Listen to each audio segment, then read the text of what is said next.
You see me, you see him, my best friend. He hold me down like ankles fighting the waves. Apply not to my crime, yeah, I do time. Till I'm with you, I'll be counting the days. Yeah, ooh, been through so many things, but we always get through. Yeah, ooh, it ain't always perfect, but it's worth it. This is deeper than the surface. If I said I didn't love you, you and I know I've been frontin'. Wiped all my scars away like it was nothing. Took the parts of me I tried to hide to make them something, something. Like it was nothing. Ooh, something about you, baby. Ooh, you know you drive me crazy. Ooh, you give me peace of mind. Ooh, let me tell you why. You make it easy. Say, to take it easy. Say, feel so weak. Say, easy to love. Say, to take it easy. Say, feel so weak. Say, easy to love. I never thought that I would give it to you, but now I don't think it's the time, I won't do it. I think it's cause the way you talk to me. Know how to say it without making me feel little. You're gracious even when you pop off on me. When you get done, I got a little something to drop off on you. Because you earned it with the time you took to put it that way. You got me liking to get put in my place. If I said I didn't love you, you and I know I've been frontin'. Wiped all my scars away like it was nothing. Took the parts of me I tried to hide to make them something, something. Like it was nothing. Ooh, something about you, baby. Ooh, you know you drive me crazy. Ooh, you give me peace of mind. Ooh, let me tell you why. You make it easy. Say, to take it easy. Say, feel so easy. Say, easy to love. Easy to you make it easy. Say, to take it easy. Say, feel so weak. Say, easy to love. You make it easy. You make it easy. The Maze Jackson Show. We'll be back after this break.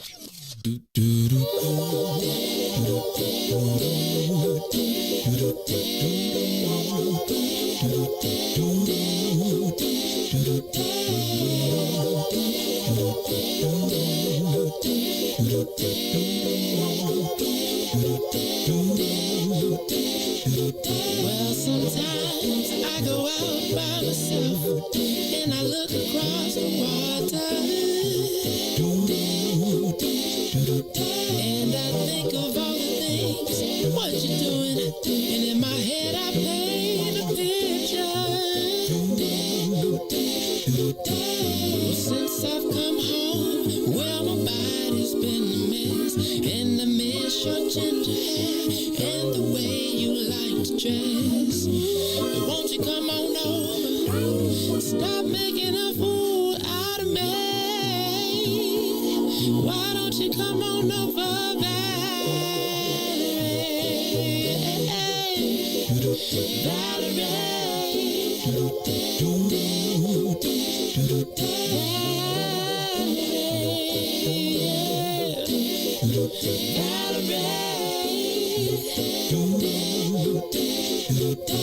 Did you have to go to jail? Put your house on up for sale? Did you get a good lawyer? I hope you didn't catch a tan. I hope you find the right man who'll fix it for you. And are you shopping anywhere? Change the color of your hair. Are you busy? And did you have to pay this fine that you've been dodging all the time? Are you still dizzy? Oh, yeah. Since I've come home, well, my body's been a mess, and I miss your ginger hair and the way you like to dress. Won't you come on over? Oh, stop making a fool out of me.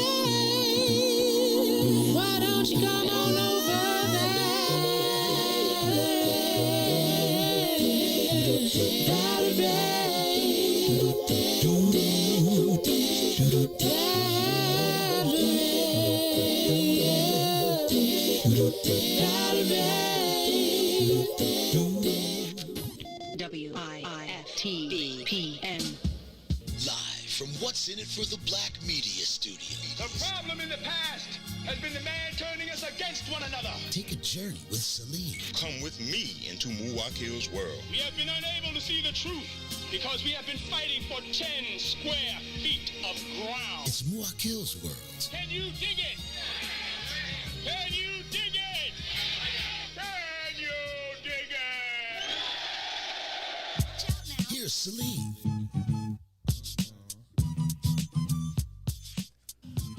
Greetings, family.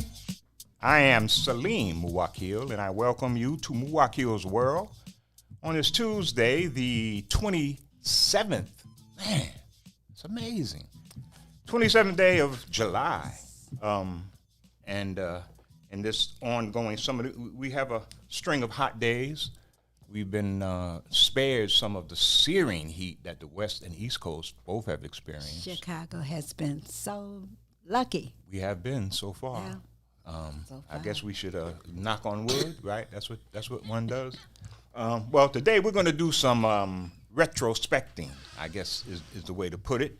Me and my producer, Emma Young, will be taking a Gumpian journey through Muwakkil'S world, charting the Black Power trajectory that I took through the so-called baby boomer era, that era that was really the Black Power era. It was the birth of the Black Power era, the birth of the Summer of Love era, the hippie era, psychedelic, all that stuff was generated during this period of history, a very formative period of history for this country, especially for the black community.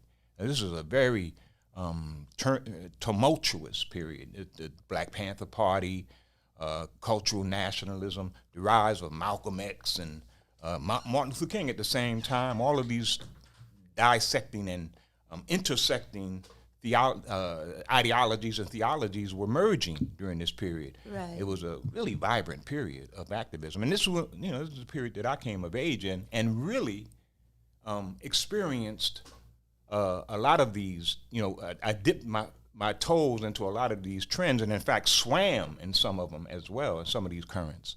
So how did you choose? I want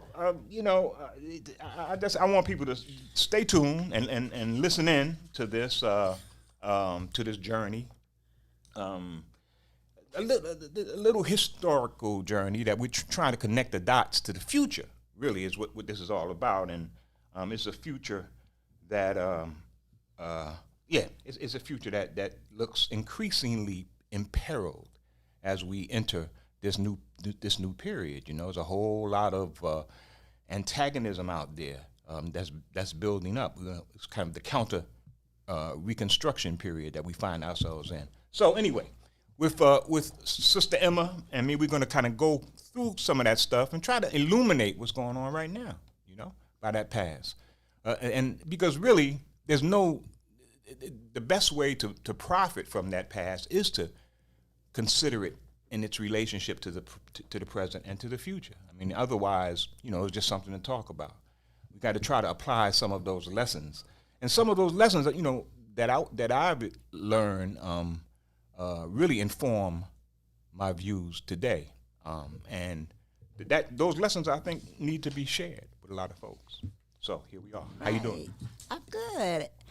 What I was thinking about, so here you are coming out of Rutgers, which is not an HBCU kind of college. It's almost like, wasn't very many black folks at Rutgers when you were there, was it? It was kind of an elite.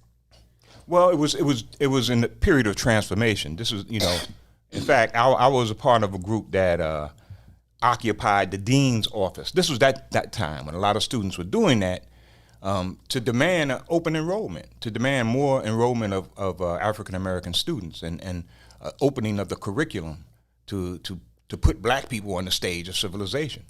from where we had been absent in much of contemporary scholarship. So all of this merged at the same time. You know, there was this, and a lot of this can be traced really back to Malcolm.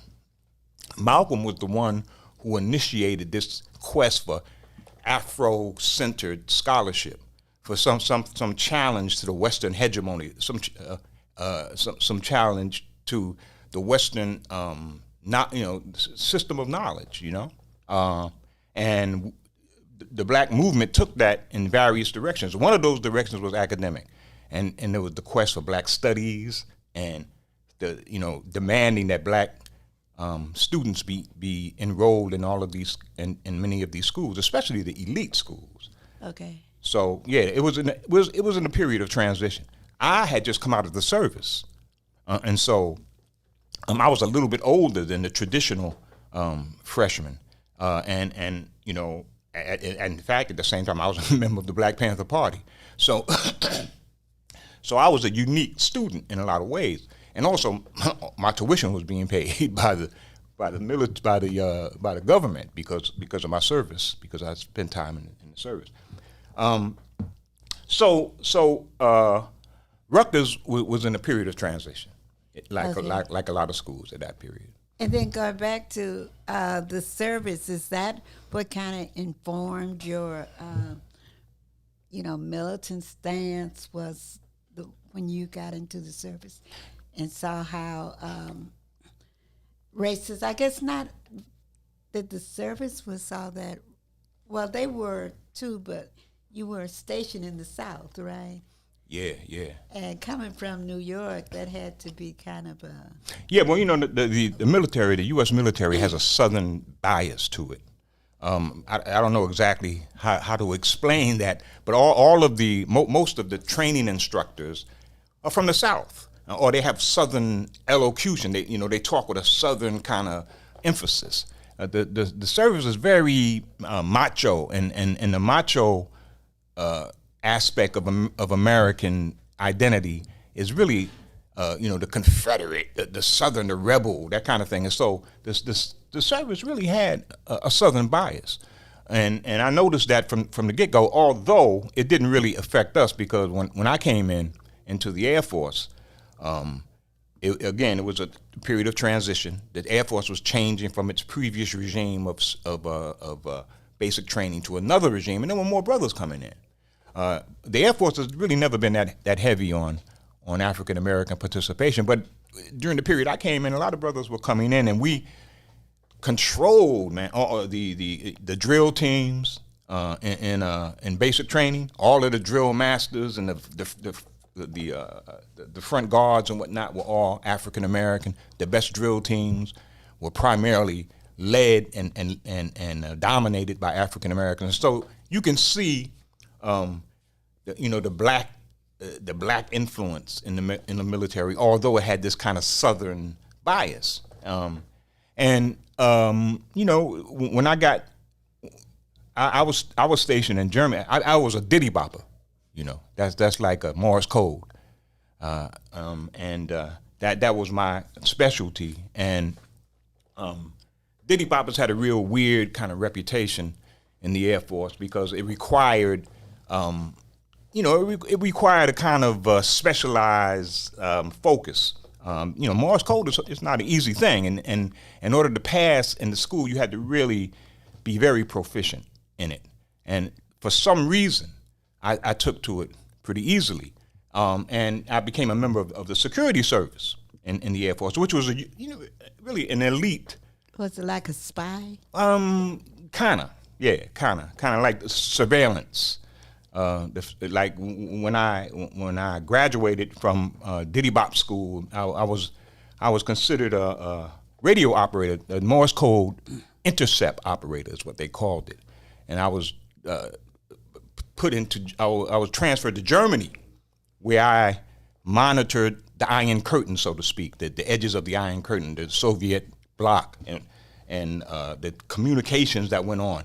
All of them used the same kind of, amazingly, they all used the same kind of code. Morse code was international, and so you could interpret what they were saying, and that was my job. I did, and I could have only exposed this 15 years after my service. I couldn't tell anyone what I was up to while I was up to it.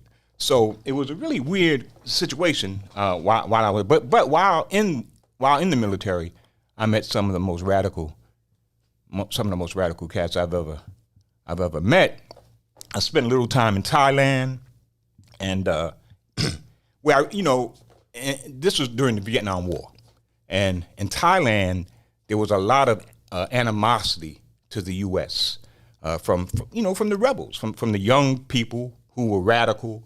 They resented American colonialism like other nations did, and so they resented this country's intervention into Vietnam. They were very. But they were welcoming to the black people. Well, they were hostile to the U.S. military, the white folks, but black military people would go to the parts of town where they were dominant, where black people would party. And this was also where the Khmer Rouge and the Viet Cong sympathizers would hang out. But they embraced black soldiers. They looked at us as members of a third world aggregation, not as the interlopers that the white military was. And so that, in me, being a young cat and seeing that kind of difference, it increased my consciousness about what was the U.S. up to? Why did they feel an immediate kind of fraternal relationship to black soldiers and not to white soldiers? All of that was something that I was beginning to examine, in a more serious way. I brushed up against it while I was before I came into the service, because that was also, the period of Malcolm. Malcolm talked about a lot of this stuff, but it never really penetrated until I began to see it personally, how people related to African Americans, and how African Americans related to, especially like veteran military folks, sergeants and whatnot. When I first came in, I was saying, man, they're remarkably bitter about this country to have all these stripes, So it was really an unusual period for me, very formative period. I always wondered during that time, they were back in the States. They were protesting the war. How did y'all feel about that? We were with that. In September, I'm going to be in a documentary on Muhammad Ali, and one of the sections in there, they talk about, because I also mentioned I was in the service, and they asked similar questions. How did we feel about Muhammad Ali's refusal to join the military? We were with that all the way. We thought that was powerful. And we were we were shouting them out for real. Most of the black folks in the military, we didn't, we saw what was happening. We understood what the U.S. was up to. Black soldiers knew that better than anyone else. We understood how the military was really performing an act of imperialism in Vietnam, and a lot of black soldiers were being used as cannon fodder. But at the same time, we were encased in that system, and it was a duality. It's really much the same kind of duality that we find ourselves in general in this country. The same kind of duality we had when Barack Obama was president. He was a black man. He was president. We expected him to do something for black people, but his job description was to advance the fortunes of the United States of America and to protect it at all costs, and to advance to advance its cause wherever it can. That was his job description. So although we knew that, we were expecting Obama to do something positive for African Americans. So we were always in that conundrum, in that dilemma. We've always been there since we were imported here from Africa. What is cannon fodder? That's what you use to rather than actual bullets. You use that to bluff as a bluff. You use that, and you use up energy uselessly in that bluff. That's the whole idea behind it. So you said they used black people like that? Well, that's how we thought of it, that black people, because black people were dying more than others. Black people were dying disproportionately on the battlefields of Vietnam. We were the primary, well, we were not the primary, but we were heavily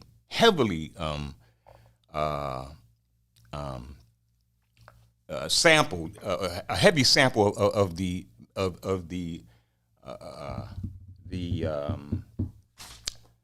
infamy, the infantry. There you go. What did I say? Infamy.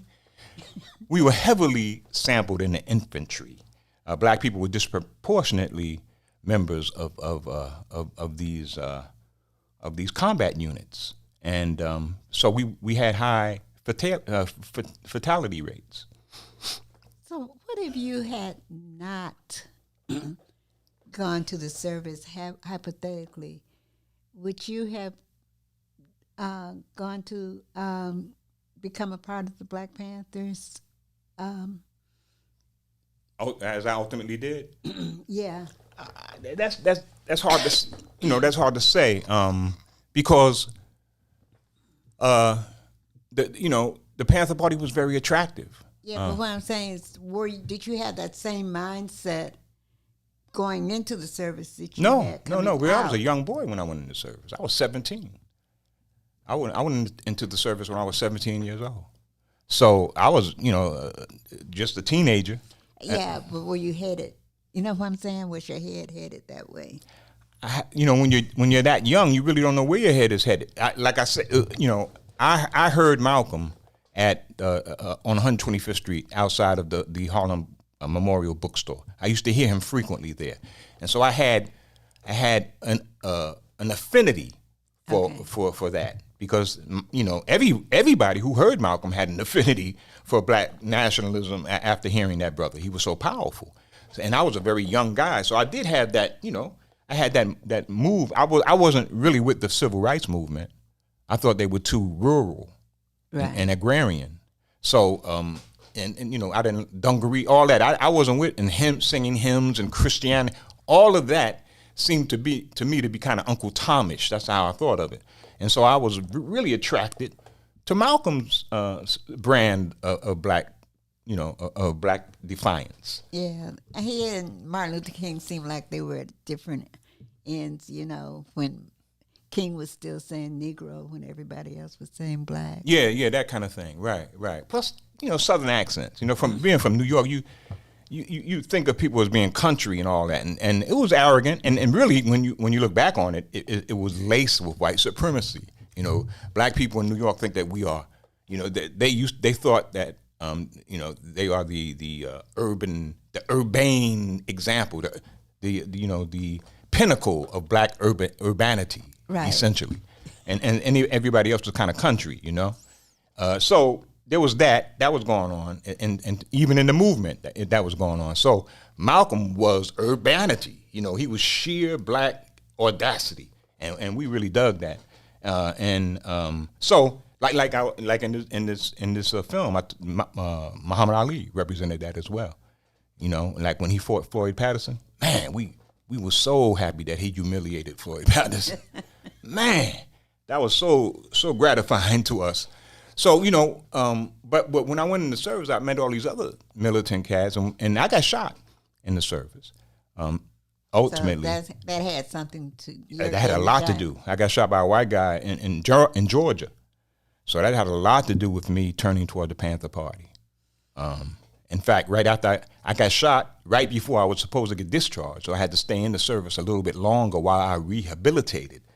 And as soon as I rehabilitated and left the service, I went straight to the Panther Party office and joined up. Right after that, I didn't even go home. Right after I got off the plane, I went to the Panther. That's how dedicated I was to do this. And so, that started a whole new era in my life. With the Panthers. Did you regret burning up your uniform? Oh, I didn't even mention that. See, which is what I did. I burned my uniform when I left Georgia, I burned it in my dorm room. And I don't know. I didn't regret it. No. I mean, so now you don't have. At first, I regretted it because I thought that they were going to check. When I got off the plane, I saw a lot of military people around. So they had sent them after me for burning up the. I thought they may have caught on to the barracks and burned the barracks down, and so they were going to blame me for that. But no, I wasn't. I was glad to get out of the service. You know, Really? although, man, it looking back and retrospectively. It was a very beneficial part of my life, very, very foundational. And it financed my college education. So, it proved to be very beneficial. So, okay, so then you, how did that, you get from there to reparations? Am I skipping a lot? That's a whole lot. but yeah, it's a whole lot. Well, let me rephrase that. How did you get from? To me, the Black Panthers were so different from the NOI. Not really. Not really. I mean, yeah, in some ways, yeah, I could see you were saying that, but it was the same sensibility, defiance. And in fact, much of the Panther Party was inspired by the NOI. I mean, the Panther Party was inspired by Malcolm, just like the cultural nationalists were inspired by Malcolm. That's how influential and pivotal he was as a figure in our history. Malcolm was a member of the nation, but he talked about revolutionary movements in Africa, post-colonial, anti-colonial movements in Africa, how we were related. He talked about the role of capitalism and the suppression of indigenous groups around the world. Much of that is what inspired Huey Newton and Bobby Seale to form the Panther Party. They took that and they went from that and they explored Marxism and the ideas that Malcolm introduced, and they took it to another level. Anti-colonialism, they began to delve into that very strongly. And so the Panthers took that revolutionary heritage that Malcolm introduced, that revolutionary spirit that Malcolm introduced into the community, the international revolutionary spirit. Malcolm also introduced this reverence for Africa, reaching across to the place where we came from to try to embrace a cultural tradition that is antagonistic and that can help nurture us, to defy the Western indoctrination that we've received so far. And Malcolm got that from the Honorable Elijah Muhammad and the Nation of Islam's teaching, and so. I wonder, do people don't really give Kwame Ture credit for Pan-Africanism and like they do Malcolm? Why is that? I mean. Stokely Carmichael? Yeah. Before Stokely, yeah. Well, Stokely came through SNCC. Stokely came out of the civil rights movement. He came from a different trajectory and moved on into Pan-Africanism. So Stokely came out of that organizing trajectory in the South, where they were fighting for voter registration and voter expression of black people in Lowndes County and those parts of the South. That's where Stokely got his chops in that struggle. And as he gained stature in the movement, he began to expand, and he became, he connected to Africa, and he changed his name, Kwame Ture, giving credit to both Kwame Nkrumah, the first president of Ghana, and Ture, who was the president of Guinea, or it was Guinea-Bissau. I forgot which one, but so he combined those names, and he attempted to infuse that Pan-African spirit into the civil rights movement. The SNCC contingent of the civil rights movement was moving toward black nationalism. Anyway, they in 1967. I'm not sure exactly what year. I think it was 67 when they kicked white people out. SNCC was at one point interracial. The Student Nonviolent Coordinating Committee was one time an interracial group that was, the edge, the activist edge of the civil rights movement. But when Stokely came in and became the chairman of SNCC, they kicked white people out and became all black.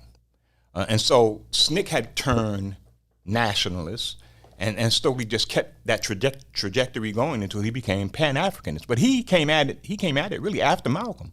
Malcolm was the one who really started that whole momentum. But I remember. Well, he didn't start it, but he accelerated it. Right. I just remember. I mean, Malcolm. He brought us black unity and the positiveness of blackness, but it seems like Stokely was the one that really got us saying black, calling ourselves black. If you're talking about Black Power, and just black, because because Martin Luther King, I know he was so resistant to that. We are Negroes, we're not black. well, he turned Malcolm. Malcolm. Yeah, he turned. finally. Martin. He turned later, but black. That was Malcolm, man. The Nation of Islam. Okay, see, It wasn't so much. It wasn't so much Malcolm. Stokely. Well, it was Malcolm, but he was only the spokesman for the Honorable Elijah Muhammad. The Nation of Islam had been talking blackness since the 30s. Black, and then Marcus Garvey, black. So Stokely was, he was a major figure. I'm not, I'm not trying to deflate him or diminish him, but he wasn't the progenitor of this stuff. This had been going on. He accelerated some of the trends. He did, no doubt, but he was another cat. Okay, I just felt like he didn't get enough credit. No, he's any Kwame Ture, he deserves more credit, no doubt. he was an influential figure, absolutely. One of the things about Stokely, which is also Kwame, which is also underplayed, is how how influential so-called Caribbean or so-called West Indian or Caribbean leadership was in our movement throughout our history, and Stokely was no exception. Malcolm's mother was from Grenada. Farrakhan's folks are from the Caribbean. Caribbean is deeply, deeply embedded in our leadership, fraternity and sorority, because there were sisters also involved who had Caribbean roots. So that's a thing that often isn't mentioned when we think about Stokely. All right, we're going to take a break. We'll be back right after this. WIIFTBP. WIIFTBP.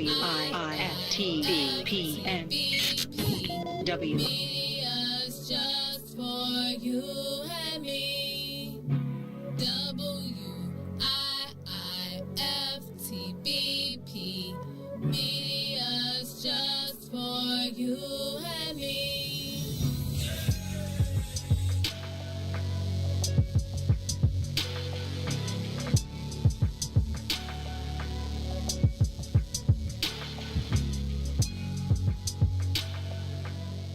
Introducing your trusted source for high-quality black emojis, better known as Blackmoji. We believe black is beautiful, and that beauty should be reflected in the digital market. Now there is an app that does just that, starting with Black Greek letter organizations. Blackmoji D9 offers more than an emoji app. It is a cultural experience of black excellence. Download the app in the Apple or Google Play Store to access a specially curated catalog of emojis representing the Divine Nine. Use the emojis to celebrate Black Greek events, acknowledge current events, support social causes, and learn about esteemed Black Greek members who blaze the trail of Black history. A portion of every subscription goes toward a scholarship fund specifically for members of Black Greek letter organizations to help keep the legacy alive. Download the Blackmoji app today.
food to my.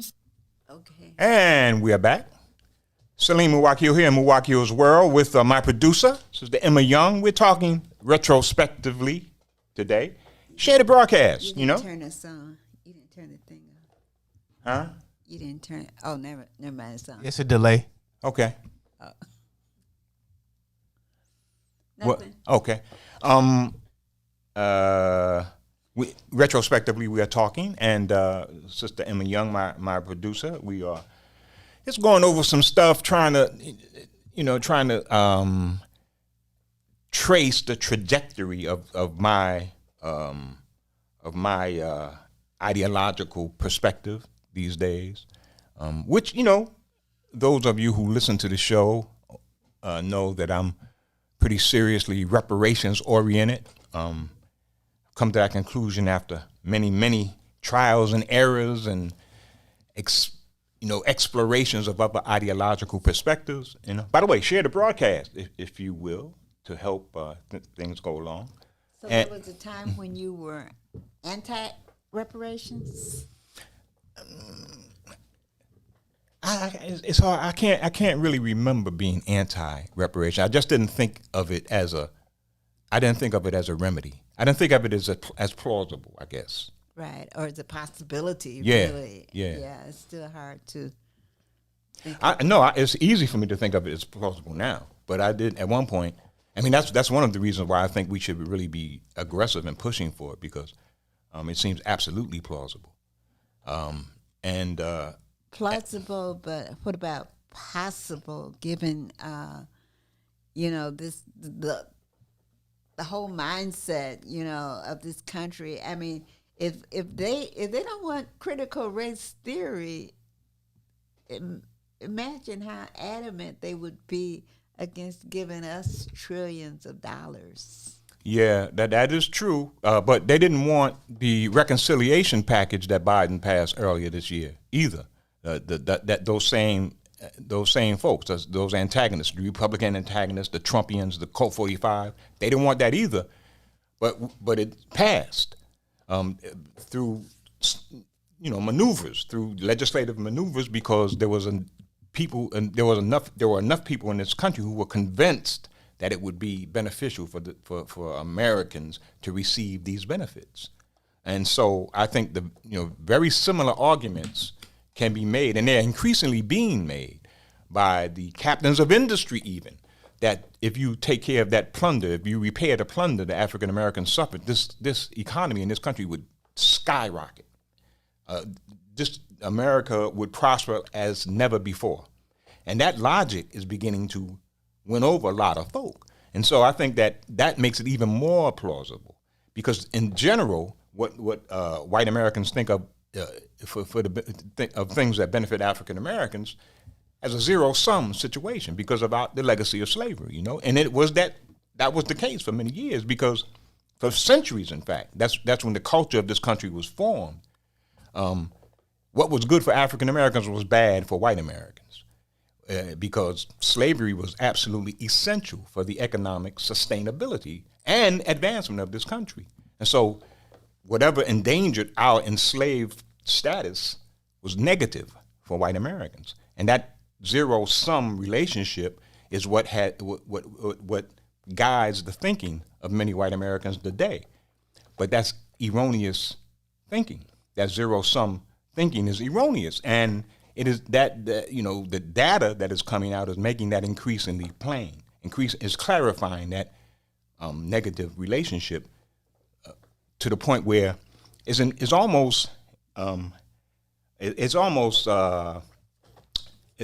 considered uninformed to argue the opposite these days. Most economists say, indeed, that if African Americans are to achieve economic equity, this entire economy would prosper. And so that's the argument that's beginning to win. And that's why I think it's increasingly plausible. Well, what is the NOI? How do they feel about reparation? Oh. Mm-hmm. How does the NOI feel about reparation, given their, I can't see them wanting anything from the white man. No, the nation talked about giving land to a whole portion of land, but not just economic resources, but land, real estate, actual property, states, and then providing us with this is in the some of the writings of the Honorable Elijah Muhammad, they're providing us with the resources necessary for a certain amount of years and just leaving us alone.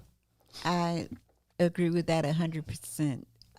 To just have our own separate. And why weren't we ever able to do like the Chinese do with Chinatown? Why weren't we able to do that? Because Chinese came here is a different process, a completely different process. Chinese came here as immigrants with a culture intact, deep culture. The Han Chinese culture is deep and multifarious. It spans generations. They have a very intricate history of relationships as autonomous people with other civilizations. The Han Chinese are notorious for succeeding wherever they go. In any part of the world, the Han Chinese are disproportionately successful, much like Ashkenazi Jews. And that's really one of the reasons for that is these people have deep civilizational structures that inform their behavior, high levels of cultural capital that inform their behavior. Their behavior is dictated in ways that assure success.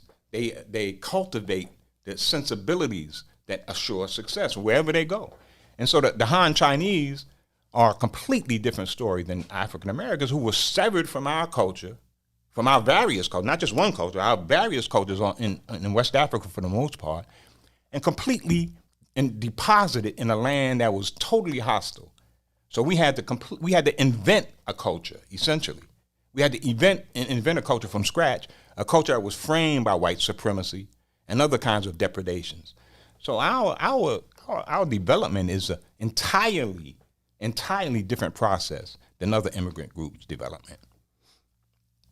Wow. So if we got cultural capital, we could separate. You know what I'm saying?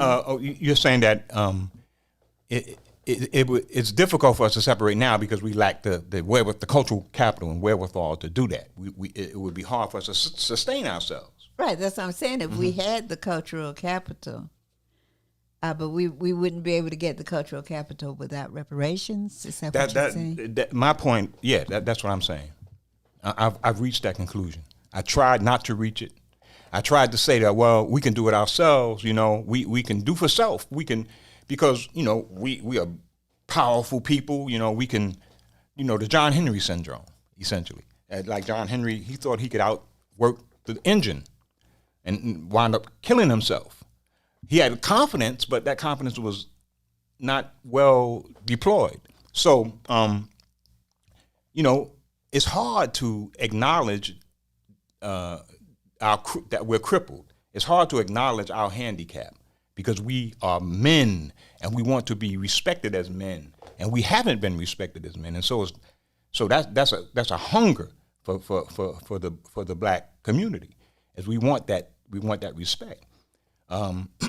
But at the same time, we have to acknowledge that we lack wherewithal in certain areas, and and if we don't boast of that, we're gonna continuously go around in circles and I hear a lot of people talking, about vigilante activity to fight crime. Mm-hmm. I understand that so well because, we don't want our community to be hostage to criminal activity, and in many communities that's the way it is. But I'm a veteran of an attempt to do vigilante attacks against crime, and that attempt went disastrously wrong. What was that? It was in New Jersey. We tried to do that in New Jersey, right outside of Union, a place called Vauxhall. It was a primarily black community. We made that our target, that we were gonna, because it had been overrun by cats. At the time, heroin was a big thing, and and the quest for that fix, people will do many things, and so we were trying to stop all of that dynamic. And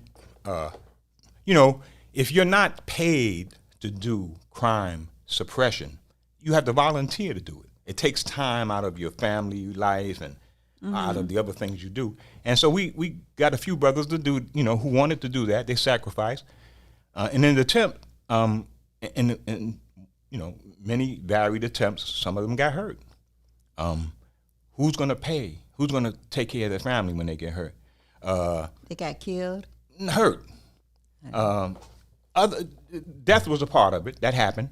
Not when I was involved. That happened later on. But it kept happening. And the cycle kept going on. Because people who were doing the crime were members of the community too. They were simply on the edge of survival. They were doing what they had to do to survive. That's the way they looked at it.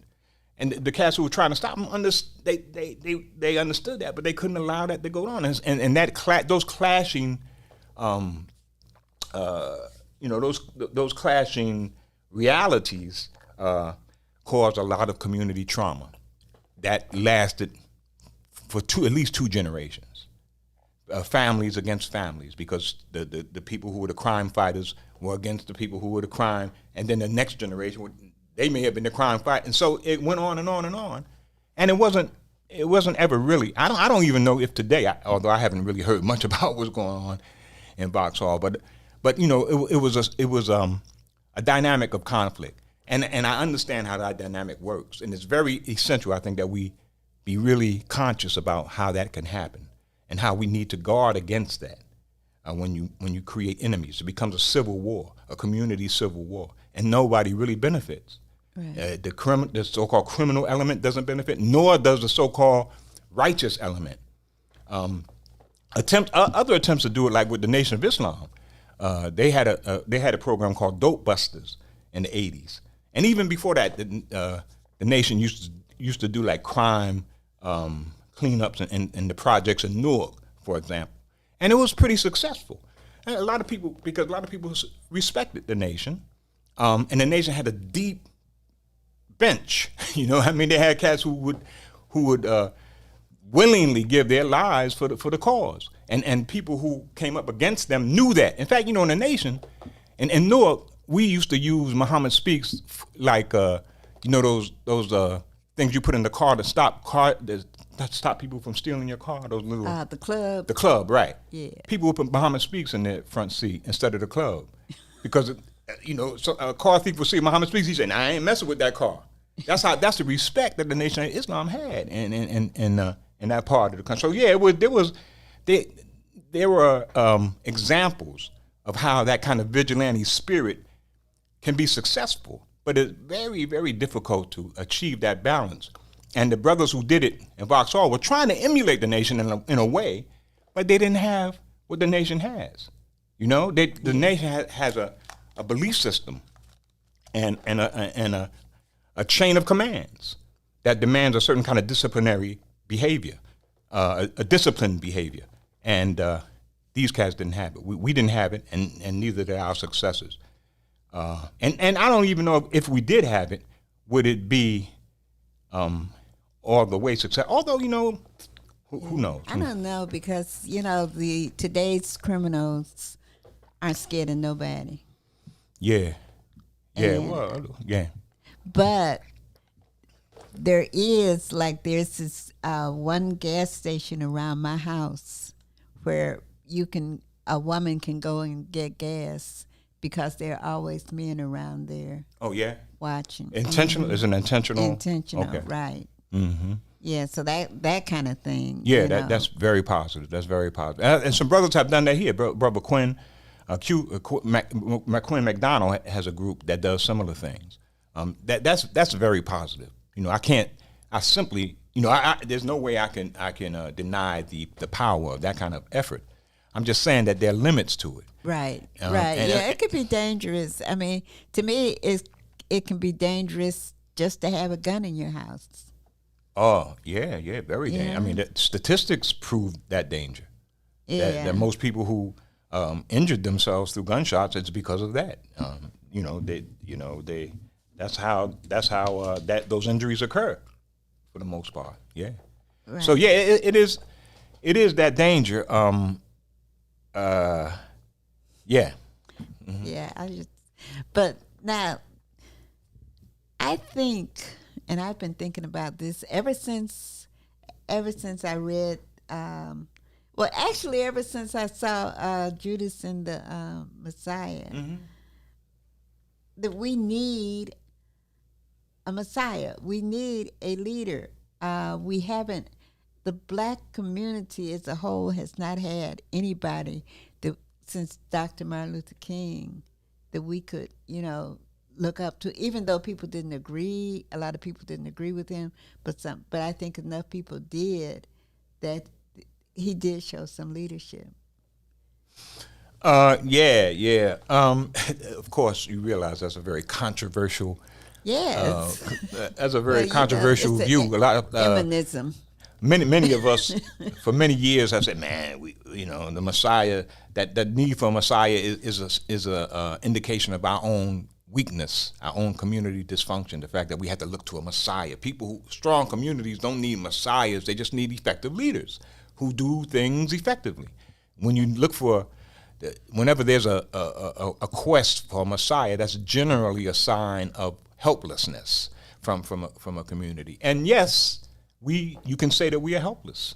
We're helpless. We're not unified. But also this idea of the people calling up the power or directing their own salvation through their own inherent community activity, I think is also an erroneous way to look at things. If you look at history, most times it does take a galvanizing leader to mobilize the community in a certain way.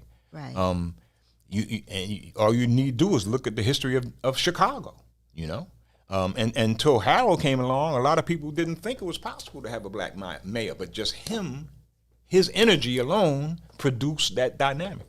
So and you can find that in many other realms.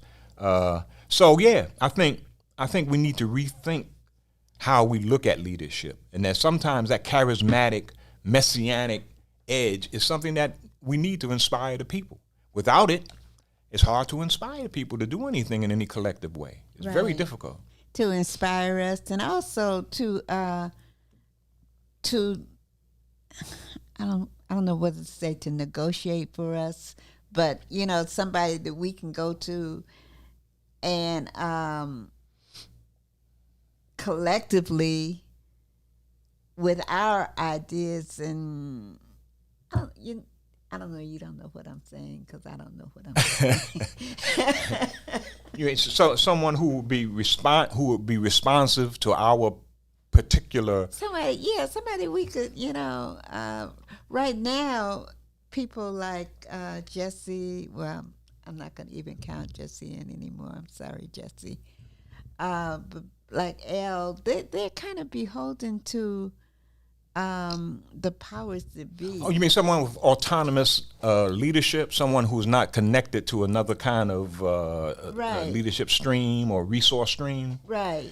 Yeah. I mean, like Malcolm or like Minister Farrakhan represented. Like Minister Farrakhan. Yeah.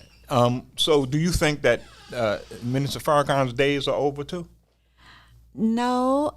Well, he seemed to. The last time he spoke was a couple of years ago. Mm-hmm. I mean, he's spoken since then, but I don't know if you remember that speech when he said he's going to sit down. I do remember. Mm-hmm. Okay, and so he sat down. Mm-hmm. Well, he's an octogenarian. That's time, brother. Minister, take some rest, my brother. You've been on the firing line for so long, man. The thing is that the people are so. What we gonna do without Mr. Farrakhan? Right. Like a piece I wrote, a column I wrote, went up, the fear of no Farrakhan. Right. There's certainly a fear of that. Exactly, and he hasn't named a predecessor. Just like the Honorable Elijah Muhammad hadn't named one either. Right. Right. And so that is. Although I think that the minister said that there's going to be a council of imams that will. Well, I don't know. I don't remember exactly what he said would take over, in his absence. But yeah, it is. That's a question. And then there are some people who the question, for the Nation of Islam, it's a question, and because the Nation of Islam is so pivotal and represents such a symbolic point of autonomy for the African American community in this country, for the African American community. Then it is important for the rest of the black community. It is, but I think even when Minister Farrakhan was more active, because of the this whole religious thing, people didn't look up to him, or like Malcolm. We didn't think of Malcolm as representing the Nation of Islam. We thought of Malcolm as representing black people. I don't know, my sister. I mean, it all depends on when you come at Malcolm. Because at one point, he wouldn't begin a paragraph without saying, "As the Honorable Elijah Muhammad teaches us." Right. So you automatically knew he was representing we the knew who nation. he was, and we knew he was the nation, but we were able to separate the man from the religion. I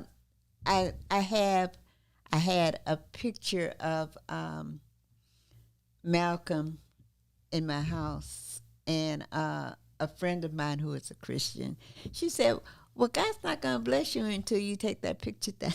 It's this thing that people have separated him. Mm-hmm. Yeah, that was some of that. I remember, we used to think if you drank bean soup, you would automatically turn into a Muslim. When I was a young cat growing up in New York, that was some of the mythology that was out there about the Nation of Islam. And there was a Christian kind of protective thing going on. Yeah. Islam was an alien theology, and you had to be on guard against that. Malcolm was something else. I suppose that there were some people who felt that. I think there were too many, because he didn't become national. And then I guess it was the press. The press really didn't want him to become like Arsenio Hall show was canceled. Mm-hmm. Because he had the Honorable Minister Farrakhan on his show. He disputes that assessment, but there are people who say, yeah, that's probably one of the reasons. Such a coincidence. And as a matter of fact, I remember that show. Mm-hmm. And I remember them interrupting the show to talk about Richard Nixon. And Richard Nixon had been passed or whatever, but they brought this on in the middle of, like it was breaking news or something, and they didn't finish the show. I don't remember the specifics of the show, but I know Arsenio Hall disputes the contention that that's why they canceled him.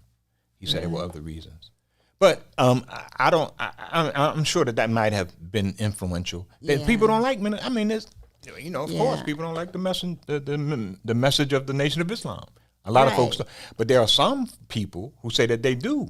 That there are those in power appreciate the racial separation that is being advocated by the Nation of Islam. That they appreciate that, and because they fear racial. The idea that there would be class unity against the corporate leadership of this country. The capitalist corporate leadership is vulnerable to class unity, interracial class unity. That's the real threat. That's what some people say. So that they say the nation is really helpful to the corporate effort because it keeps the races divided.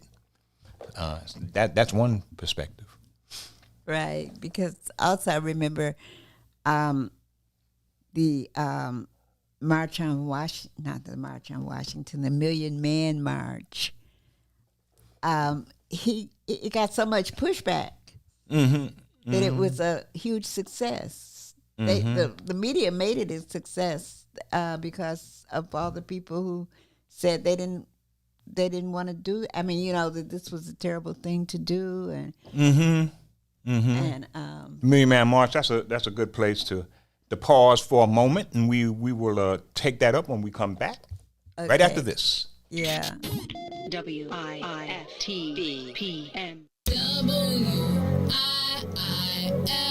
WIIFTBP. Media's just for you and me. WIIFTBP. Media's just for you and me.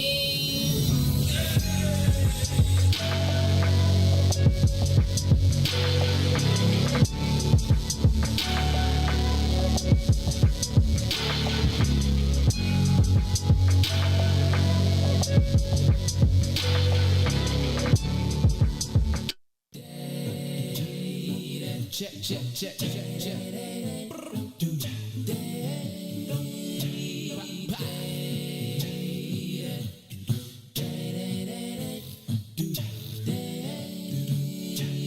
Oh, please, don't you rock my boat, 'cause I don't want my boat to be right. Oh, please, don't you rock my boat. Oh, no, 'cause I don't want my boat to be right. I'm telling you just, I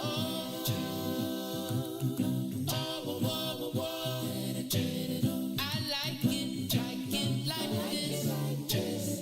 So keep this like this. And you should know by now. I like it. I like it like this. Yeah.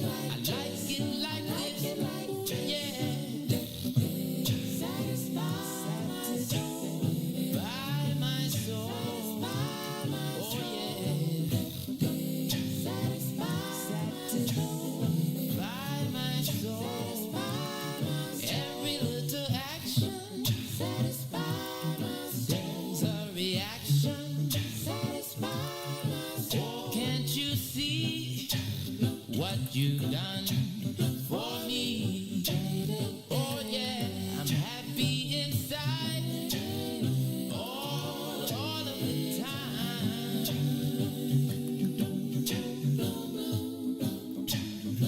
When we bend the new corner, I feel like a sweepstakes winner. When I meet you around the corner, you make me feel like a sweepstakes winner. Watch out. Can't you see? You must believe me. Oh, darling, I'm calling. Can't you see? Why won't you believe me? Oh, darling, I'm calling. When I meet you around the corner. And we're back. We're back in Muwakkil'S world after listening to that wonderful a cappella rendition of Satisfy My Soul. Man, I love the way this brother Sam Trump does that. Beautiful stuff. Emma, what we were talking about, I think, is what were we talking about? Well, I guess we started out talking about we need a Messiah. We need Yes. a leader. Mm-hmm. We need somebody to you know. What I didn't finish though is after the Panther Party and how because you asked about the Panthers and the nation, that they seem to be at odds. Right. Yeah, how did you go from the Panthers to the nation, because they seem to have whole different philosophies? Yeah, it really wasn't that different. The difference is, well, in some ways it wasn't that different, but in some ways it was very different. The Nation of Islam was religious, it had a theology that it in a dogma. The Panther Party also had a dogma, but it was a political dogma, Marxist-Leninism, and it was kind of a pigeon Marxist-Leninism. It wasn't straight orthodox Marxism. It was a variety of Marxist-Leninism, taking off on what the Chinese did with Mao and what the Cubans did with Castro, and various Marxist formations did. It was the Panthers' attempt to accommodate Marxist-Leninism, design a sort of Marxist-Leninism to appeal to the black community and what was going on. So there was that. But the defiance was very similar. Defiance of white oppression, defiance of white hegemony, or hegemony, as some folks would prefer.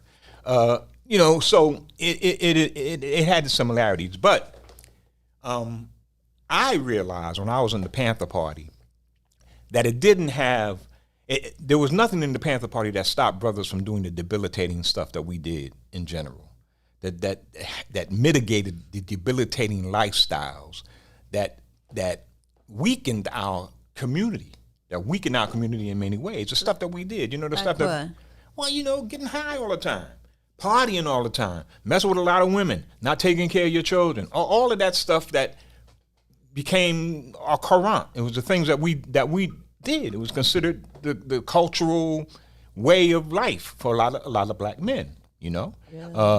Yeah. So you left. Are you saying that that's not recognizable to you? I mean, that's all we did. We partied, women, all that. That was our life. That was our life, especially young black men. That was what we did. And so, we understood that was not a positive thing. And both organizations tried to adjust our behavior to stop doing that kind of stuff. And the Panthers often failed. Like a lot of times we would have a demonstration plan, and the brothers wouldn't show up because they had been out all night, and they were still in bed. They would hangovers. I mean, their behavior was undisciplined. Our behavior was undisciplined, and you can't do anything serious if you have undisciplined people with you. We have to have some sort of a code of conduct to operate under. At least the people who are in leadership are the people who you're looking to provide some sort of direction. And the Panthers were failing in that in some ways. In some ways they weren't, but in other ways, cats wouldn't show up when we needed them. And I understood that lack of discipline was something that we had to address very seriously. Because if we wanted to be the revolutionaries, if we wanted a revolution, we had to be the revolutionaries. If we wanted a new kind of black person, we had to be that new black person. And you couldn't be that black person doing the same thing the old black person was doing, which was doing debilitating things in our community. And that's when I began to realize that the Nation of Islam was addressing that very issue in ways that few other people were doing, and even in terms of diet. This is something we really didn't think of as, what you eat, really, what that have to do with the Black Revolution? But it has a lot to do with it, because it determined our energy levels. It determined much of what we did in our activism, in our role as activists. And the Nation of Islam was really the only organization talking about diet, linking these widespread cultural things in one whole in a way that made sense, that had a certain coherence to it. And so more and more I began to see that what Elijah Muhammad was talking about was really what made the most sense for our people. Really? So even while you were in, even while I was in the Panthers, I began to see that. Yes, and and also I began to see that much of what the Panthers did was really emulating the Nation of Islam. Our meetings, our chain of commands, lieutenant, our paramilitary chain of command was very similar to the Fruit of Islam. I didn't realize that until I got in the Nation and saw that. Then I realized, damn, the Panthers were taking up definitely, and the cultural nationalists as well. Imam Mubarak's joint, the Committee for Unified Newark, and those cultural nationalist groups like Qaeda and Maulana Ron Karinga, that whole cultural nationalist formation, many of their traditions were taken from the Nation as well.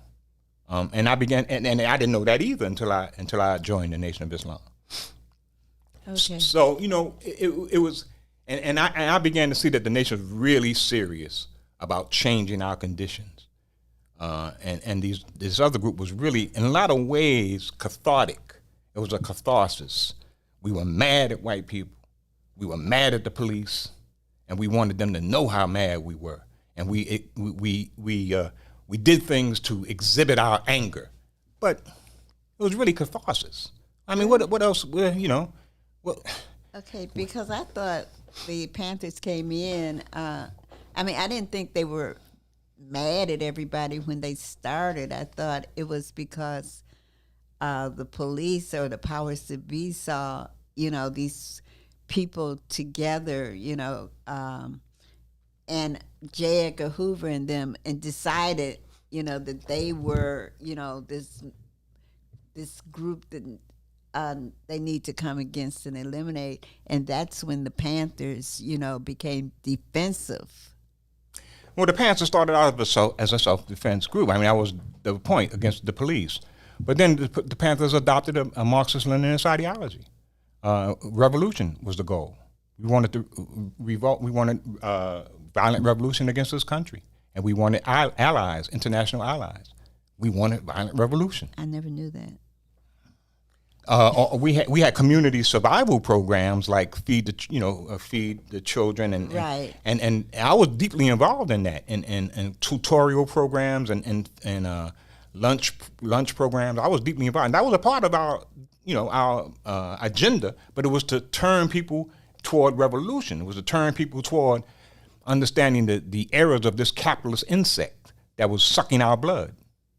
Okay, I thought that was a reaction. That was the whole point of the Panther Party. It was the ideology of the Panther Party, Marxist-Leninism. Okay, so then, wow. All right, so then after you left the Panther and you got into the NOI, why did you leave the Nation? Oh, in the Nation, I got deeply involved in the Nation, became a writer for Muhammad Speaks. That's really how I got involved in the Nation. I came through Muhammad Speaks, journalism, because I was writing for. I was the first black news writer for the Associated Press in Newark, New Jersey, the first black writer. So I had kind of I guess you could say a prestigious journalistic perch at the time. I was a AP reporter. The AP was considered top level. I did a lot of reporting on the black community, especially Newark at the time. But that was during that period when I was changing my ideology, because when I began at the AP, I still had some vestiges of the Panther thing going on, but not that much. I had been pretty much domesticated, or I had been pretty much converted to the Nation of Islam, I guess you can say. When I was in the Panthers, I used to wear a ferocious afro and mutton chops. I was trying to be defiant in my looks, and in the Nation, you calmed all that down. And so as far as the AP was concerned, I was a gentleman. I was a nice middle-class black gentleman with closely cropped hair and all of that. So I joined. I became a member of the AP, and I did a lot of stuff for the AP, a lot of stories. But then I started writing for Muhammad Speaks. I would do a piece for the AP in the objective mode of objective journalism, and then I would go home at night, transform myself into this ferocious black Muslim, and rearrange like Superman, rearrange the story in a way that it was more relevant to black people. Then send it to Muhammad Speaks. So I became a stringer, what a newspaper reporter for a major publication does in other cities. I became a stringer for Muhammad Speaks, and people began to see my name in Muhammad Speaks reporting from Newark. But I was still working for the Associated Press at the time. But then I had done so many pieces for Muhammad Speaks and had become, pretty popular, quite frankly. And then I got a call one day from Chicago, a sister named Valora Najib. She called me, and when I heard her name, I said, oh man, my heart started beating fast, because Valora Najib was a notorious secretary of the Honorable Elijah Muhammad. She used to bring smoke into the lives of the fruit of Islam, because she was such a demanding secretary. Well, anyway, she called. She said, my brother, you going to be around? Somebody wants to speak to you. So I held the phone, and then I heard her voice, my brother? And I instantly recognized that it was the Honorable Elijah Muhammad. He said, I heard that you want to work for the nation. And we want you to come with us, my brother. So, my mind fogged up, and the first thing I could think of was, get me to Chicago. So I got a call. That country town. Dig that. I got invited by the Honorable Elijah Muhammad himself to come to Chicago, and so that, I think 2 days later, I was on the way. So I came here. I came here pretty urgently. I didn't have any place to stay. I stayed with a brother. I stayed with a brother's parents in Robert Taylor Homes. I stayed in Robert Taylor Homes my first 2 weeks in Chicago, because I had to get here. I didn't care where I had to stay. I got invited by God, essentially. Them. So I was here. I was in Chicago, man, and then I eventually got my family here. And did all that. But that's how I came to Chicago, and I was writing for Muhammad Speaks. That's really what kind of ushered me in to the nation in that way. Even when I was in Newark, and I came in at Newark, which was also the mosque that hatched the plot to kill Malcolm, by the way. And Malcolm was still considered persona non grata when I entered. He was considered. They called him the hypocrite. They didn't even call him Malcolm. They didn't even mention his name as Malcolm. He was the hypocrite. That was it. But still, so when I came to Chicago, I melted into the hierarchy, and traveled a lot. I traveled a lot I became an editor.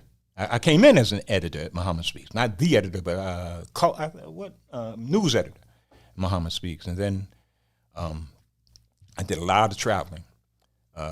A lot of places, covered a lot of people, covered Minister Farrakhan a lot, covered Muhammad Ali when I first, came in, and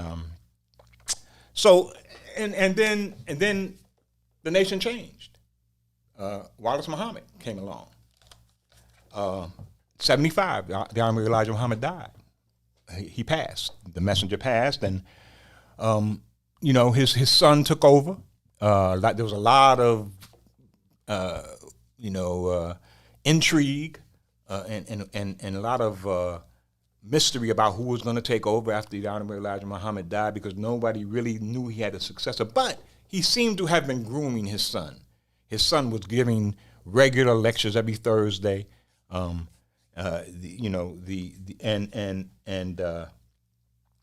people began to be attracted to some of the teachings that his son was bringing. There was a nuance to them that was a little bit different than what his father was saying, and people were a little bit attracted to that. And so they increasingly grew, the crowds grew, and so people kind of suspected that the messenger was grooming his son for this particular job. And so when he passed, a lot of people were saying, well, it may be Farrakhan. He's the most prominent spokesman of the messenger. It may be Elijah too, his son. It may be Jeremiah Shabazz. All kind of people were giving particular candidates their support. And a lot of people thought Minister Farrakhan would be it because he was so, articulate. But in many ways, Minister Farrakhan was greeted with the same kind of suspicion that Malcolm was greeted. He was very articulate. He had an intellectual bent that a lot of people in the nation didn't really trust. There was an anti-intellectual bias against cats who had mastered intellectual complexities, and so that was always something that Malcolm had to fight against. But Minister Farrakhan as well, and when he came in, there was a little bit of that against Farrakhan. That's really one of the primary reasons why he didn't have much support, the deep support of the family members of the nation. He had some support out in the precincts. But in the heart of the leadership, he wasn't that popular. So Wallace came on. He was considered, that Master Farad Muhammad had written his name. It was all kind of lore about Wallace Muhammad, and so he got the nod, so to speak, and everybody unanimously agreed, And he changed the nation. And I was in during that period, that very tumultuous period. I covered the funeral. I covered a lot of the speculation about who would be next and blah, blah, blah. And so I was right there when all that was going on and all that turmoil was happening. And I was in many ways charged with changing the paper, because the paper also changed from Muhammad Speaks to Balalian News. And its range of subjects expanded as well. Wallace Muhammad wanted us to remake the world. That was the motto: remake the world. Not like the nation was. We got our own world that was happening. But the Wallace was saying, remake the world. Go out there and change things. And so we began to do movie reviews, record reviews, all kind of stuff that we hadn't done in the past. Yeah, I had some long articles too. In the Balalian News? Or Muhammad Speaks? Maybe it was Muhammad Speaks. I know one of them had some long... Yeah, Muhammad Speaks was dedicated to providing a serious examination of our international situation. So often these articles were long and scholarly, right. Often. And that's why it was so popular. It was one of the most popular publications in the world at one point. Had an amazing circulation. Muhammad Speaks did. Incredible. But Balalian News changed the focus a little bit and became more worldly, more concerned with what was going on in popular culture, movie reviews. The Nation of Islam didn't go to movies, and we really were not supposed to engage in sport and play. That's why there was always a little bit of reluctance to embrace Muhammad Ali real strong, because he was a boxer, and that was something that we didn't, and that's beneath the nation, essentially. But when Wallace took over, that changed. When Warif Deen, who became Warif Deen, it became the World Community of Islam, and things changed. And that was also the period when, right after the messenger died, that same year, we got an invitation to come to Uganda for the Organization of African Unity convention, and Wallace Muhammad designated Minister Farrakhan as the designated ambassador, and so I was the journalist assigned to that trip, and so I accompanied Minister Farrakhan to Uganda. Him and I and his bodyguard, and we had a wonderful time. I spent a lot of time with the minister. This was right after Wallace took over, and so the minister was still. The minister had expressed his loyalty And he was behind WIIFTBP Muhammad at that time.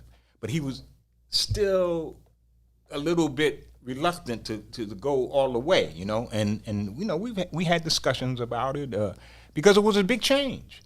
Wallace represented a big change in the nation. The nation, you know, underwent a significant ideological alteration during that period. And it was rough on a lot of people. A lot of people didn't go for it. A lot of people moved away from it at that point. Minister Farrakhan was still there, but he had a lot of pressure. A lot of folks who didn't appreciate what Wallace was doing they were beckoning Minister Farrakhan to come on, break away, let's start it again. But he was resisting that for a while, and then he eventually stopped resisting because he also thought, I mean, he thought that there was a need for this kind of nationalist focus and for the behavioral discipline that the nation represented, and that the world community of Islam took away a little bit. It mitigated a lot of that strict discipline and dress codes and all of the dogma, much of the dogma that the Nation of Islam presented, that the world community of Islam rejected. And after a while, Minister Farrakhan pulled away. So then you had another dilemma. Who am I going to follow? Well, not really, not at that time, because when WIIFTBP came in, I had felt some fatigue with what the nation was doing myself. So when Wallace came in, I kind of said, well, I understand some of that, you know. I was never really one for religious dogma anyway. You know, my sensibilities are more libertarian than religious or sectarian. But for the good of the black community, for our best interests, I saw the Nation of Islam as the best way to go. And so I had to just alter my behavior and adjust my belief systems to accord that, you know, to come in accord with that, because who else but the nation was doing what it was doing? You know, that was my reasoning at the time. You know, and then I changed as I stayed in. I saw some benefits, and I also saw some detriments. And then after my experience with WIIFTBP Muhammad, you know, I became the editor of Balalian News, and then I began to express some questions about what WIIFTBP was doing, and then his followers started looking at me kind of funny, you know, and then I began to say, well, look, you know, if you're involved in any kind of organization with a certain kind of dogma, organizational dogma, you have restrictions. There's certain things that you can't do. You can't think freely, quite frankly. I mean, you have to think within certain restrictions, because that's what organizations do. They frame your speculation, and I didn't think I needed that any longer. I had lived long enough and experienced enough to come to my own conclusions in a lot of ways, and so that's where I'm at. So that's why you abandoned. I abandoned that. that makes it sound like such a dramatic move. No, I didn't abandon. I just moved on. You know, I want to say evolve, because that seems like I'm saying that I went beyond. I just moved on. Certain things attracted me in ways that it didn't in the past. You know, I began to become more attracted to more expansive spiritual traditions that had other kinds of concepts, and we'll talk about those concepts when we come back from this break. Okay. Okay. All right. WIIFTBP.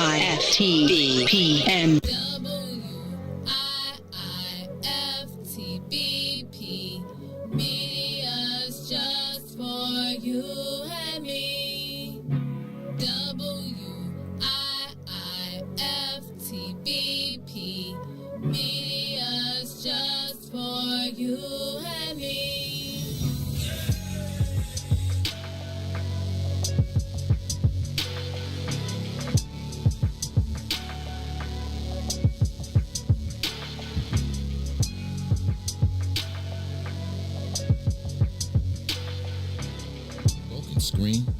crash system?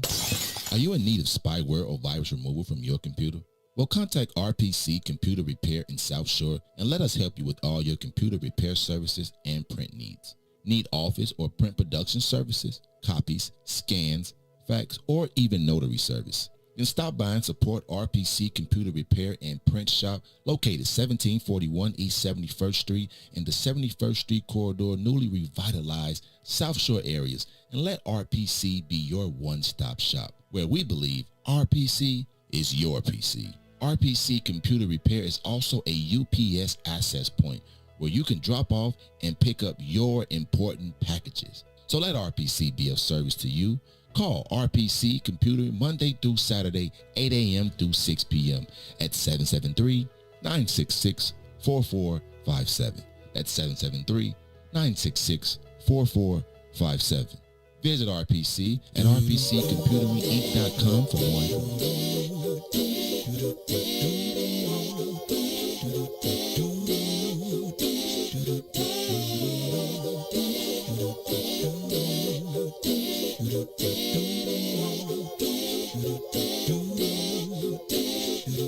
Well, sometimes I go out by myself and I look across the water,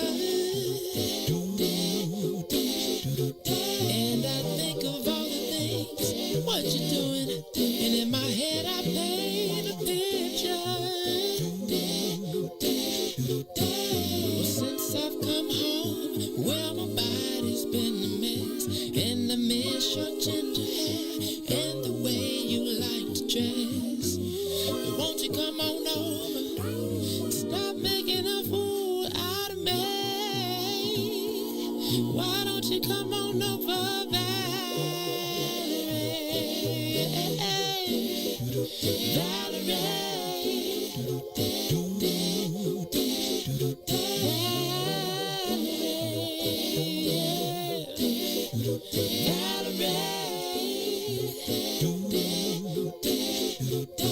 Did you have to go to jail? Put your house on up for sale. Did you get a good lawyer? I hope you didn't catch a tan. I hope you find the right man who'll fix it for you. And are you shopping anywhere? Change the color of your hair. Are you busy? And did you have to pay that fine that you've been dodging all the time? Are you still dizzy? Oh, yeah. Since I've come home, well, my body's been a mess, and I miss your ginger hair and the way you like to dress. Won't you come on over? Oh, stop making a fool out of me. Why don't you come on over there?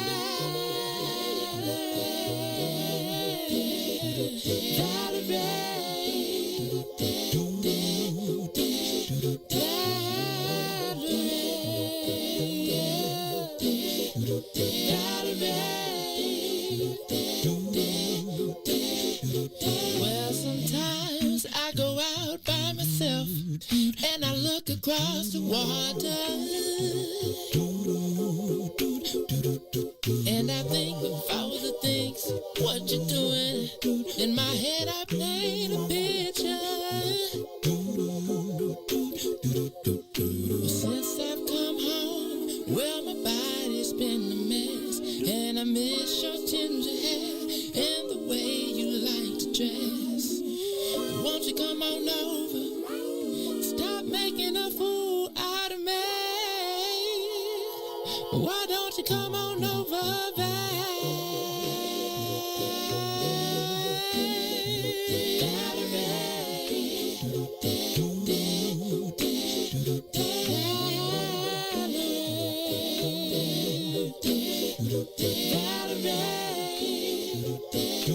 Why don't you come on over,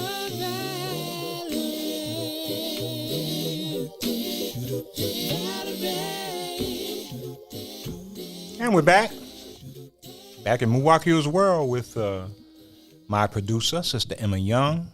We're talking a whole lot of stuff about the transition period in the nation when I was there, when Wallace Muhammad took over, some of the alterations that happened. Where was I in all of that, and how did I make sense of all of that? You know, it was a tumultuous period, and one of the things that's really amazing is how free of bloodshed it was, because like I say, I came in Newark, the Temple 25, notorious temple in the Nation of Islam, 25 in Newark and number 4 in Philly were the two most was it 4? I think Philly was 4. Were the two most militant temples in the nation.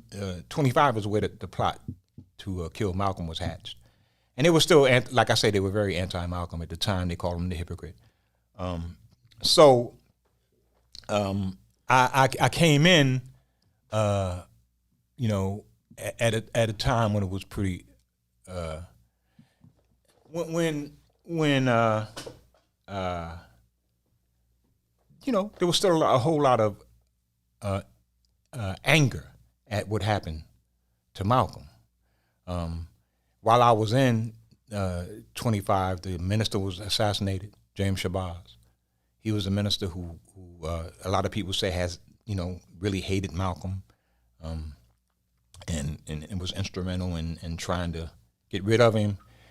He was murdered. He was assassinated, and people who were accused of assassinating him were then assassinated. So it was a whole cycle of violence that was going on in Newark at that time. Cats were being beheaded.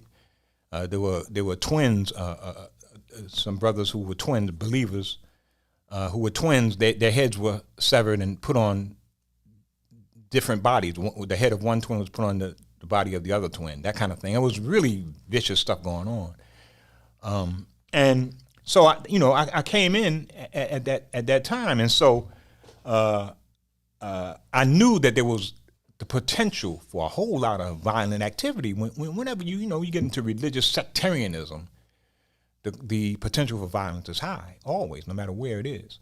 And so when Minister Farrakhan and Wallace Muhammad had that little separation, there were a lot of people who anticipated that would be a violent split as well.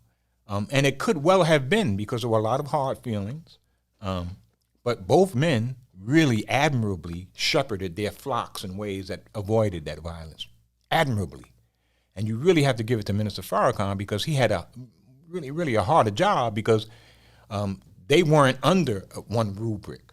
A lot of these people were just antagonists of Wallace, and the direction that the Nation of Islam had gone, the World Community of Islam, then the American Muslim Mission it became, and there were people who were still angry at that. And so the fact that Minister Farrakhan kept all of that corral in a really serious and complex way is an admirable feat that I don't think people appreciate yet.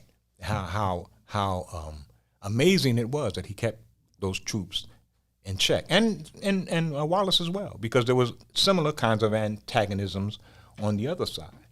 So who kept the paper? Wallace kept the paper? Well, it became the Bilalian News, and then the American Muslim Mission was the Muslim Journal. It became the Muslim Journal. It lost its it lost its Nation of Islam affiliation. It became more associated with worldwide Sunni Islam, the so-called Orthodox Islam. The Muhammad Speaks evolved into the Final Call. Minister Farrakhan he brought a resurgence of the spirit of Muhammad Speaks in the Final Call. Did you ever write for the Final Call? I wrote a piece in it once upon a time, but no, never any kind of regular way, no. So actually, your loyalty stayed with Wallace until you left, huh? Yes. Uh-huh. I guess you could say that, yeah. Mm-hmm. Although you and Farrakhan became friends. Yeah, I was never, I've always been close with both sections. I've never, I've maintained cordial relationships with the various sections, the various iterations of Islam, of the Nation of Islam here. So yeah, I mean, it was. There were times when I had some dicey situations develop. I wrote a piece about there was a period when I became what you would call a debunker. When I first left the Nation, I was pretty disenchanted with a lot of stuff, and so I became kind of I would take the opportunity to debunk certain things when I had the chance, and that, or I would be less reverential than perhaps people thought I should have been. Not so much debunking. I was not as reverential. I would question some things that Minister Farrakhan did in ways that weren't considered appropriate. Yeah, so Minister Farrakhan had to call his troops off me one time. Yeah, they were gunning for me. They were going to assassinate you? I don't know what they were going to do, but the minister had to call them off. He said, man, he told them that he respected my writing, and that the Nation of Islam needed critics, and that the wrong thing to do is to attack critics. So I did some critical stuff in the Tribune, a column I wrote. It was not necessarily negative, just questioning, just questioning. I wasn't reverential. That's what it was. And so he said, no. He said, don't do that. Don't attack the brother for that. He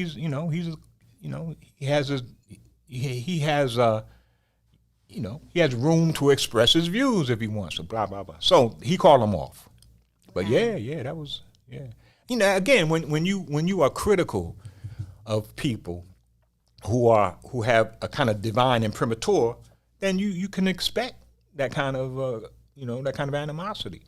I mean, that's why people thought that Malcolm was a blasphemer. He wasn't just a traitor.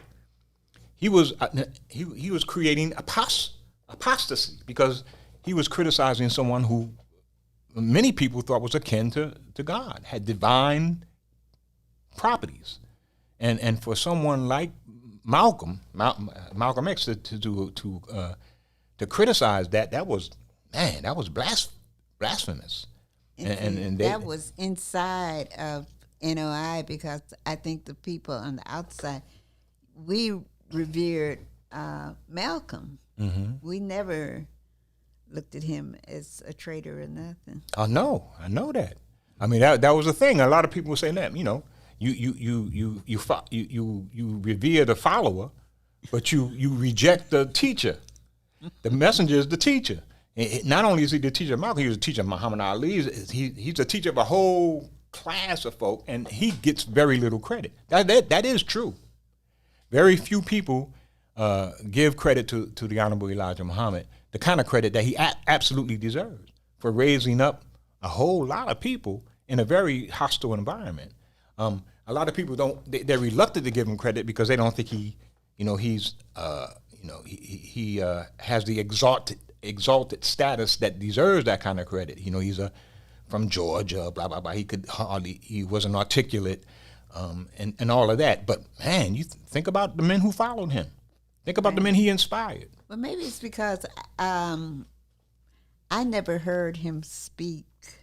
Maybe I heard him once or twice, but not like I heard Malcolm, not like I heard Minister Farrakhan. Mm-hmm. So he wasn't eloquent like Malcolm and Minister Farrakhan. He wasn't eloquent at all. And we privilege eloquence. We worship eloquence in a lot of ways. And that same eloquence is what made Malcolm suspicious to a lot of members of the nation, because they said, man, he's a show off. He's not really teaching the truth, the serious substance. He's just a show off. The messenger's using him to get the people, blah blah blah. Same with Minister Farrakhan, the same kind of critique. But you have to credit the Honorable Elijah Muhammad with lifting up these folks like no one else has done. I mean, from inside the institutions of this country, nobody has had the kind of influence that the Honorable Elijah Muhammad has had. Right. And he hasn't gotten credit for that. There's no doubt about it. He hasn't gotten credit for it.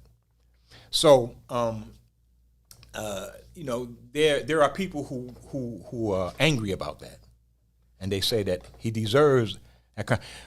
There are people who say, well, the reason he doesn't get credit for it is because he is propounding a doctrine of racial essentialism. He is propounding a doctrine that says that white people are inherently evil and that black people are inherently divine.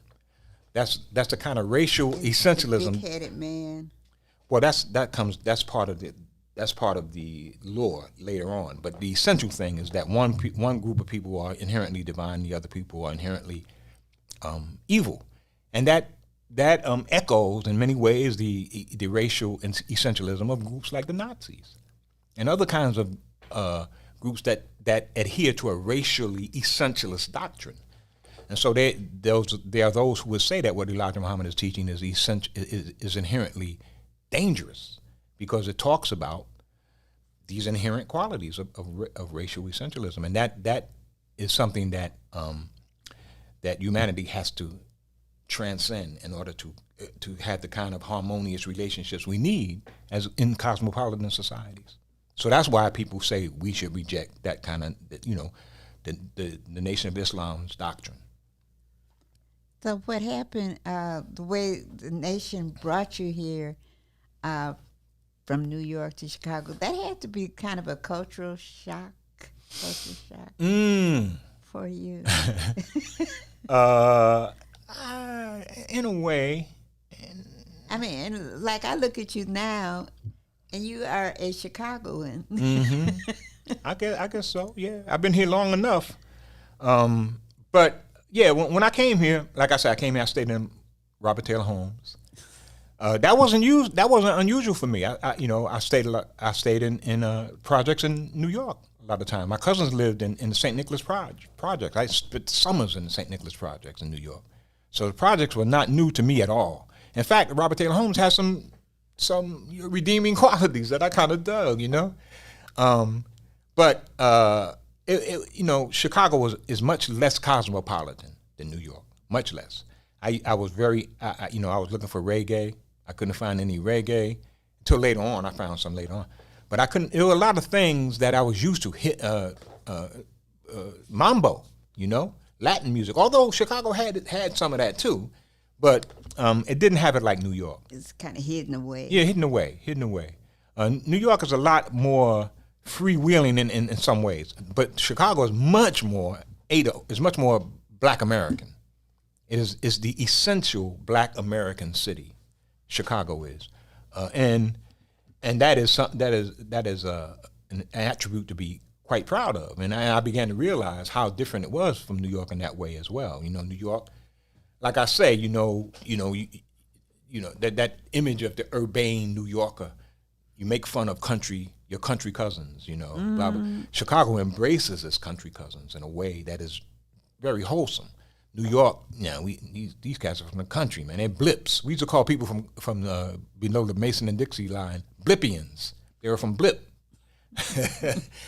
That means they didn't have much to teach us. They were country folk. So there was a whole lot of that kind of stuff going on in New York. It wasn't, and there wasn't that in Chicago. In fact, when I first came to Chicago, went to the gas station, and this cat was filling.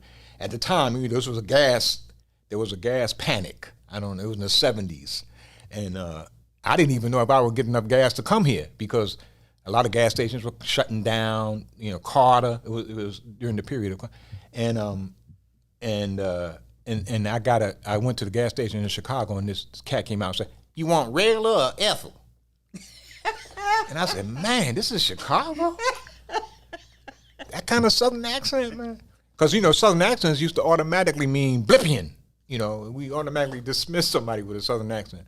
But, and then, of course, later on, when New York, during the hip-hop era, New York claimed hip-hop real strong. And then the Dirty South came along and started to challenge New York's hegemony. I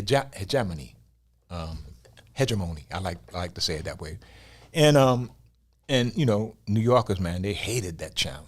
The Dirty South? What you mean? The ghetto boys? Come on. So anyway, there's that arrogance, that northern arrogance that New Yorkers have. Right. Mm-hmm. And Chicago didn't have that. I met a lot of cats in Chicago, from Chicago, when I was in the service. And one thing about Chicagoans is there was a similar sensibility in some ways, like jazz. I met a lot of Chicagoans in the service who liked the same kind of jazz that I liked. There was that going on, but Chicagoans and the doo-wops, doo-wops as well. Absolutely, yep. In fact, as I've told you several times, I used to think a lot of these Chicago doo-woppers were from New York. Like the Eldorados, man. Nobody couldn't tell me that. Yes. Oh, is it no? Yeah, I mean, the Eldorado Magnificence. Who's that knocking? I mean, a lot of Chicago jams were we the Spaniels.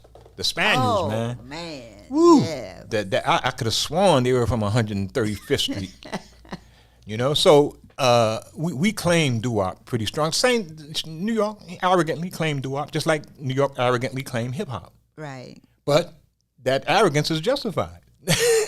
Doo-wop was really in many ways developed in New York, and it was cultivated strongly in New York, as was hip-hop. As was hip-hop. Mm-hmm. Okay, I thought doo-wop was pretty much from Chicago. No. I mean, there may be some shared patrimony. Yeah. But I thought it started under the street lights on the corners of Chicago. The corners of New York, man. That's where it began, Frankie Lyman and the Teenagers, all of the original doo-wop sensations were, well, not all of them. Like the Spaniels were Chicago, and Gene Chandler and Duke of Earl, Duke. That was a Chicago thing. So yeah, there was that. But doo-wop, all that's an urban sensibility, and you find that it mostly is a product of urban cultures. Wherever doo-wop, you find some in L.A., very little, but you find some in the South too, like Memphis and Atlanta. There's some doo-wop there, but primarily doo-wop was a Chicago, New York, Detroit phenomena. Right. And Cleveland. Y'all didn't say y'all. Y'all. No, we didn't say y'all too much. That was again. That's something that happens in Chicago a lot.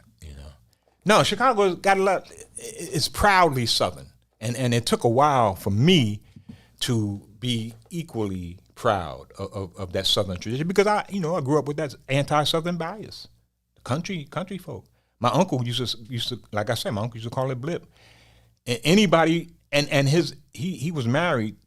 His wife was from Alabama, and they loved each other. They were really an ideal couple. I mean, we used to really just like to see them. They were so joyous together. But he would always criticize and tease her about her Alabama roots and her Blippian roots. And he would always tell us, man, whatever you do, man, don't marry a woman from Blip. Please. Stay away from them Blippians, bro. And we took that to heart, I remember when I was in the service in Mississippi. Man, there was some beautiful, beautiful sisters in that part of Mississippi. Past Christianity, that was that highway that went from New Orleans all the way to Biloxi, that whole southern part of Mississippi, full of beautiful Cajun and mixed sisters of various kinds. And, it was like a paradise for a lot of us, and especially in the service, man, because, a lot of these sisters looked at service. I was stationed at a teaching base, and so a lot of cats were just coming through. They weren't staying for long.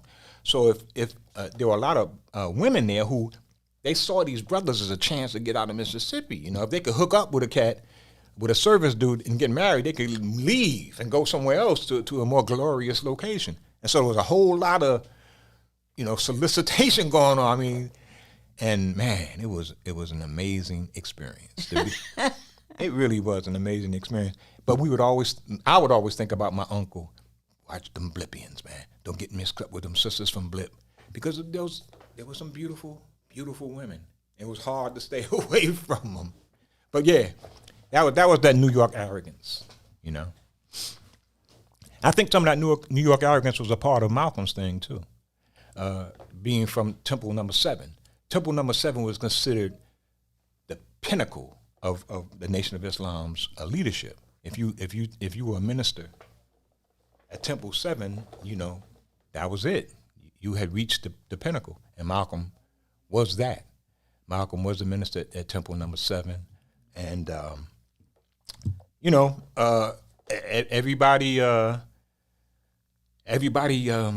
was in awe of his leadership, in awe of his intelligence.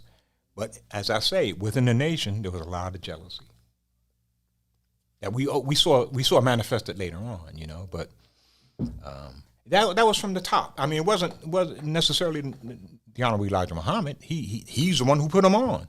He appreciated Malcolm's articulate ability to gather the crop, to gather the troops. He appreciated that, but there were a lot of cats in the nation who didn't. But when you say like Mosque Number 25, they plotted to kill Malcolm. Us on the outside, we would never ever have thought that any Muslims had done that. I mean, we had no clue. We just knew it was the FBI. No, I think a lot of people did. I mean, Malcolm was saying it himself. He was saying when he got bombed in his crib in Queens, he said the Nation of Islam did it. He said it. He said they're trying to get rid of him. He said it himself. So a lot of people knew what was going on. I didn't know that. Yeah, a lot. No, it wasn't a secret, really.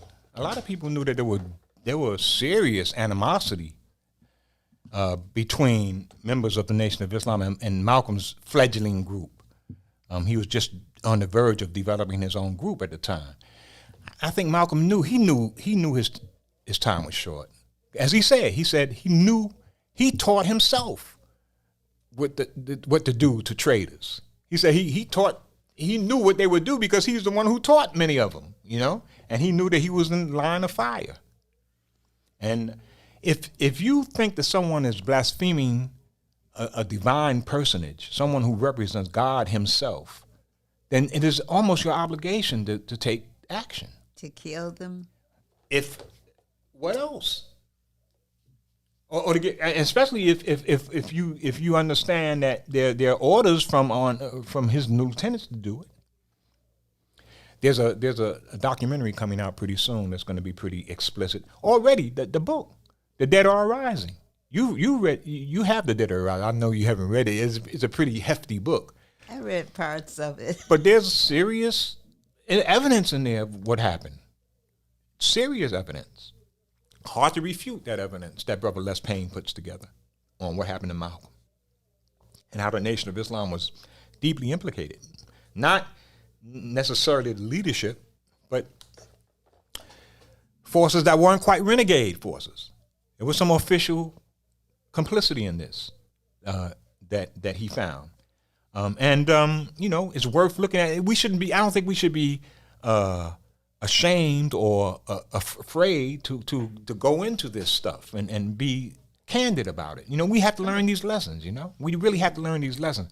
I think we can't allow that kind of dogmatism to make us kill each other. We have to understand that there's something deeper than that. And this, if we confront this in a serious way, it may help us get to that understanding. Right. We need to make a lot of confrontations. Yeah. About a lot of stuff. Yes, ma'am.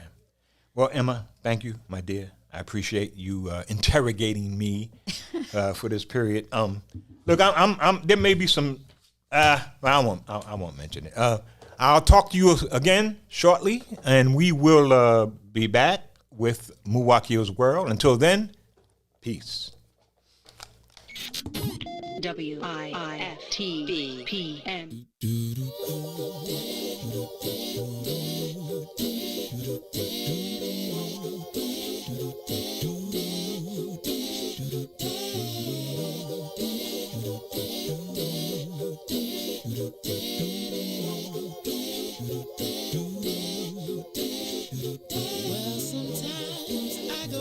by myself and I look across the water and I think of all the things what you're doing, and in my head I paint a picture. Well, since I've come home, well, my body's been a mess, and I miss your ginger hair and the way you like to dress. But won't you come on over? Stop making a fool out of me. Why don't you come on over,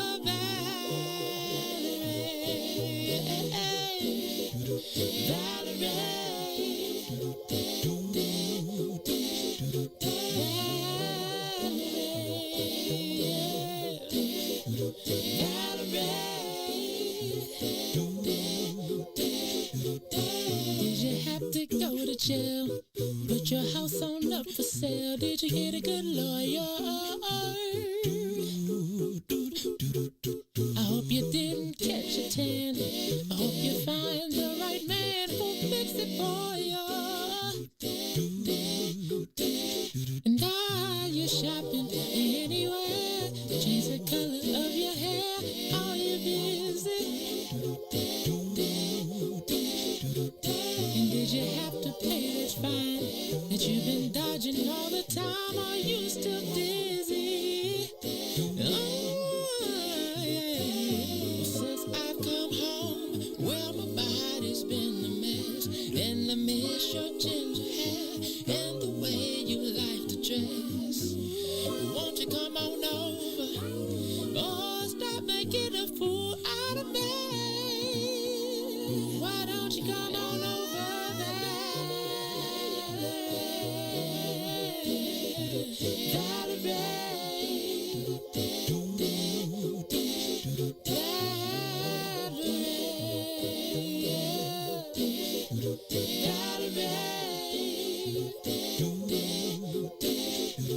Well, sometimes I go out by myself and I look across the water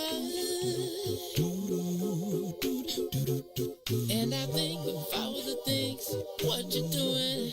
In my head I paint a picture. Since I've come home, well, my body's been a mess, and I miss your ginger hair and the way you like to dress. Won't you come on over? Stop making a fool out of me. Why don't you come on over, babe?